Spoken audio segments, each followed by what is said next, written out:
So now the fall 2016 season has started, and today we are talking about the first episode of Bloodivors. Now, when I first read the description, I did not want to watch the show. It didn't sound good. I don't like vampires. That's just a thing with me. I don't like vampires usually. I occasionally watch shows with vampires and zombies, but I almost never decide to watch them.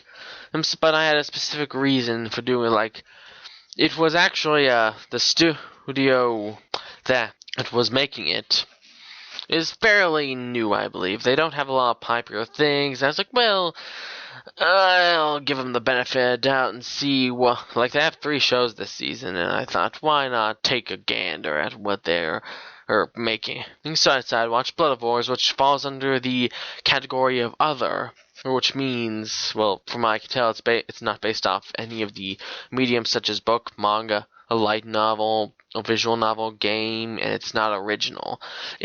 I believe it is actually based off some sort of historical thing that happened in China, because a lot of these characters have very, I think, Chinese names. I think. Don't quote me on that, but they sound pretty Chinese. Actually, they look Chinese too. With the names, not the characters. The characters look like anime characters. I had also actually heard that this was an anime being made in China, which would technically make it a Chinese cartoon, but that's just what I heard, so don't quote me on that. But, and what is the show about? Basically, there was this virus, this disease that gave people nausea, or made them fall asleep, or something like that. But there was a cure, and that cure subsequently turned them into vampires. Oopsie! And basically, there's a prejudice against these vampires known as bloodivores. They're not full-fledged vampires because they are not hurt by sunlight, garlic, or anything like that. That they are just normal people that eat blood and have a lust for blood. Our main character is a cool silver-haired dude, or white-haired, you never know. But I think he's pretty cool. Well, now, when I first started watching this show, I first was like, no. Because when I first saw the opening, I thought, oh no, is this going to be a fan service show?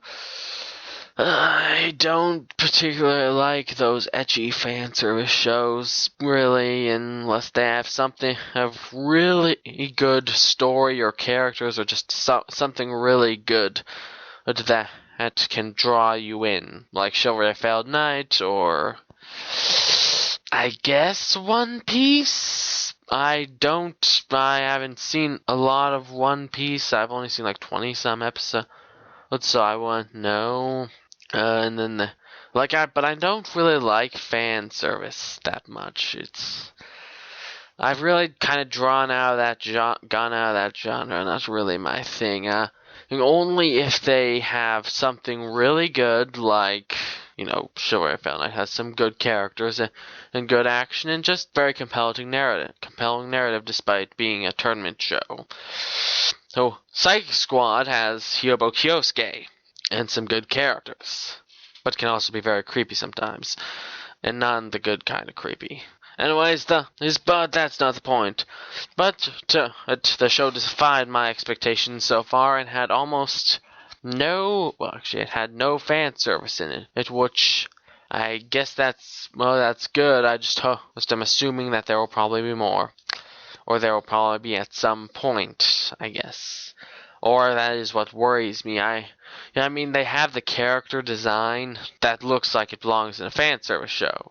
So fingers crossed, I guess. As for the plot, it was very good. These characters were, I liked this first episode more than I thought I would, because it defied my expectations, and then had some interesting plot and kept up a good pace. These characters were, the only characters I actually remember are the main character and his girlfriend, because they have much more distinct, colorful design. His main character has silver hair and is really cool, and the girl has purple hair. The other two, there's Angry Guy, who I remember for being kind of annoying, because sometimes I find angry guys annoying. And then there's the guy that exists. He exists, and he has long hair. But so that's really all I have to say. I think this is a show to keep an eye on. Whether it's worth watching is so. I think it's worth watching for now, but I might change my opinion in the future. We'll have to wait and see. My name is NG Caleb, signing off.